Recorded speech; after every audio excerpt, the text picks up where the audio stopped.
கண் கண்ட காட்சிக்கு நான் கொடுத்த கற்பனை. வானத்து திரைகள் வந்து அமர்ந்த மலைகள், எங்கும் வெண்ணிறப் புகை மூட்டம், தேன் அருந்திய தென்றல் ஆலமரக் கிளைகளை சீண்டிவிட்டு அழகாய் சிரிக்கிறது.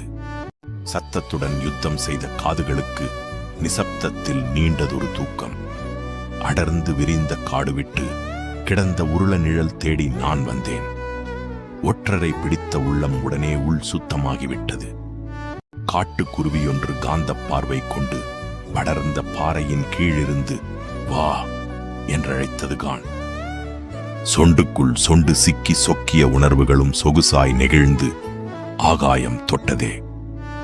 உலகை உதறிவிட்டு சற்றே உயரப் பறந்து வந்தேன். சிற்றெரும்பு ஒன்று சீண்டிவிட்டு சிறு தூக்கத்தை கலைத்திடவே சினம் கொண்டு நான் எழுந்தேன். கண்டதெல்லாம் கனவு. படர்ந்து விரிந்த காட்சிகளுக்குள் இறுகிக் கிடந்த இதயமும் பருகியது தேன் கலந்த நீரை. கடந்து செல்லும் மணித்துளிகளை பரவசத்தில் வரவு வைக்க கதைகளின் சொர்க்கம் அது.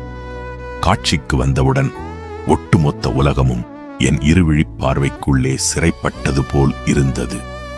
பறந்து திரியும் பறவைகளை பார்த்த மாத்திரத்தில் பொறாமை கொண்டேன். சிறகில்லா மனிதனாய் பிறந்து விட்டேனே.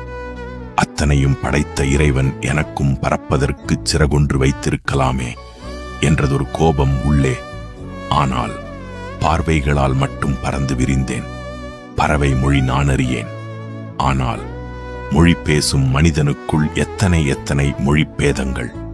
சிட்டுக்குருவிகளின் சிங்கார ஒலிகளுக்குள் சற்றே திகைத்து நின்றேன். மலைக்காடு இருளாடை உடுத்தியது கான். வெண்ணிறப் புகைக்கூட்டம் வெகுவாய் விரைந்தது கான். தென்றலும் விடை கொடுத்துச் சென்றது. சுழல் காற்று சூழ்ந்து கொண்டது கான். சுறுசுறுப்பாய் நான் விரைந்தேன். வந்த திசை தெரியவில்லை. திக்கு முக்காடி தள்ளாடி ஒரு வழியாக வீட்டுக்குச் செல்லும் வழி கண்டேன்.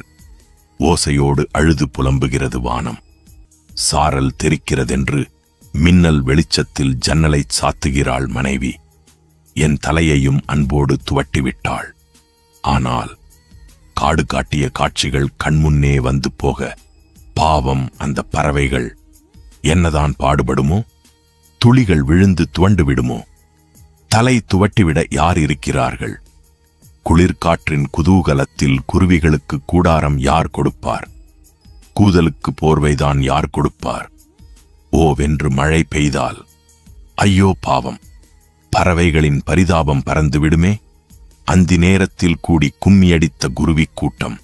இருள் சூழ்ந்த இந்நேரம் ஓடி ஒதுங்குவதற்கு ஓர் இடம் யார் கொடுப்பார்? கண் கண்ட காட்சிக்கு நான் கொடுத்த கற்பனை வடிவம் இது. இயற்கை காட்டிய காட்சியோ, என் மனம் கண்ட கனவோ, எதுவாக இருந்தாலும் அந்த சில நொடிகளில் உலகம் முழுவதையும் என் இரு விழிகளுக்குள் சுமந்து வந்தேன்.